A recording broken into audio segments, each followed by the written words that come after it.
না না, তৃণমূল কংগ্রেসের কিছু নেতা দেখবেন কয়লা পাচার, বালি পাচার, গরু পাচার করতে করতে নিজেকে কখন উরবান ওয়ার্ডে পাচার করে দেবেন আপনি বুঝতেও। এক নম্বর।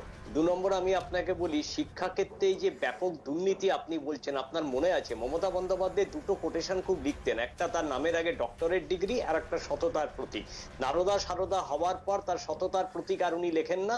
আর ডক্টরেট ডিগ্রিটা যে ইস্ট জর্জিয়া ইউনিভার্সিটি থেকে পড়েছেন, গুগলে সার্চ করলে আপনি ইস্ট জর্জিয়া ইউনিভার্সিটি পাবেন না।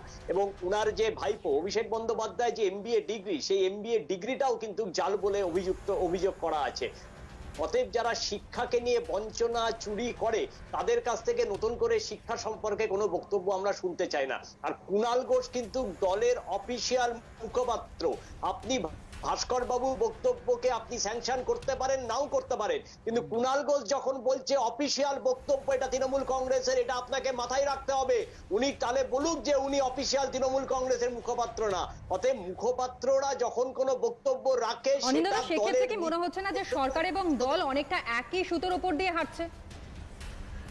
না না, সরকার দল নিয়ে আপনার কি, এটা তো অ্যাকচুয়ালি দেখুন, আমি আপনাকে বলি এতদিন ধরে গরু, কয়লা, ট্রিপল সব পাচার করতো, এখন শিক্ষা ক্ষেত্রে দুর্নীতিটা পাচার করছে। আসলে আমার মনে হয় তৃণমূল কংগ্রেস আর বেশি খুব কম দিনের মধ্যে একটা পাচার কমিটি তৈরি করবে এবং তার মাথায় বসাবে হচ্ছে আপনার মমতা বন্দ্যোপাধ্যায়কে। আপনারা বীরভূমের অনুব্রত মণ্ডলকে বলছেন উনি তো ছোট মাছ, উনি তো পুঁটি মাছ, আসল বড় মাছগুলো রয়েছে টালিগঞ্জ চেতলার দিকে। এবং আপনাদের এই অন্তর্তদন্তের রিপোর্টটা সিবিআই হাতে তুলে দিন। সিবিআই কে এত ভয় পাচ্ছে তার কারণ হচ্ছে, দেখুন আমরা জানি কোন দলে যদি পোস্ট নিজে চুরির দেয় অভিযুক্ত থাকে, নিজে চুরিগুলোকে স্যাংশন করে, তাহলে সমস্ত ল্যাম্পপোস্টই কিন্তু চুরি করবে। আসলে দুর্নীতির আতুরঘর যে মমতা বন্দ্যোপাধ্যায়, তিনি চোরেদের আশ্রয়দাতা এবং প্রশ্রয়দাতা, যার ফলে যা পশ্চিমবঙ্গের বুকে যা ঘটা তাই ঘটছে, নতুন কিছু ঘটছে না।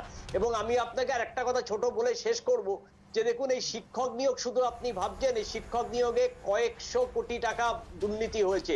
এবং তৃণমূল কংগ্রেসের এক নেতা আপনি দেখে নেবেন বাইটে বলছে যে আমরা দায়িত্ব নিয়ে, উনি বলছেন এবং যাকে নিয়ে অধিকর্তা তিনি বলছেন যে তৃণমূল কংগ্রেসের বিভিন্ন নেতা মন্ত্রীরা তারা প্যানেল পাঠাতো, অতএব এই প্যানেল কিভাবে হবে তার উপরে ডিপেন্ড করতো। অতএব এই প্যানেল যারা পাঠাতো এবং সেখানে যে বিপুল ভাবে টাকার যোগান হতো, তার জন্য কিন্তু আজকে দুর্নীতি হয়েছে। শুধু দুর্নীতিরা আপনি ভাবছেন একটা লোক তার এমবিএ, তার এমএসসি ডিগ্রি আছে, তার পিএইচডি ডিগ্রি আছে, সেই লোকটার কি অন্যায়? সে লোকটা তৃণমূল কংগ্রেস করে না, তাই সে চাকরি পাবে না। অতএব এখানে দুর্নীতি করা অর্থ হচ্ছে আপনি একজন সঠিক লোককে, সে ছেলে হোক, মেয়ে হোক, শিক্ষার্থী হোক, তাকে আপনি বঞ্চিত করছেন। অতএব এই বঞ্চনার বিরুদ্ধে কিন্তু সিবিআই তদন্ত করছে এবং আমার মনে হয় এবং সেদিকে অবশ্যই আমাদের নজর রয়েছে, যেহেতু সবটাই এখনো পর্যন্ত বিচার বিভাগীয়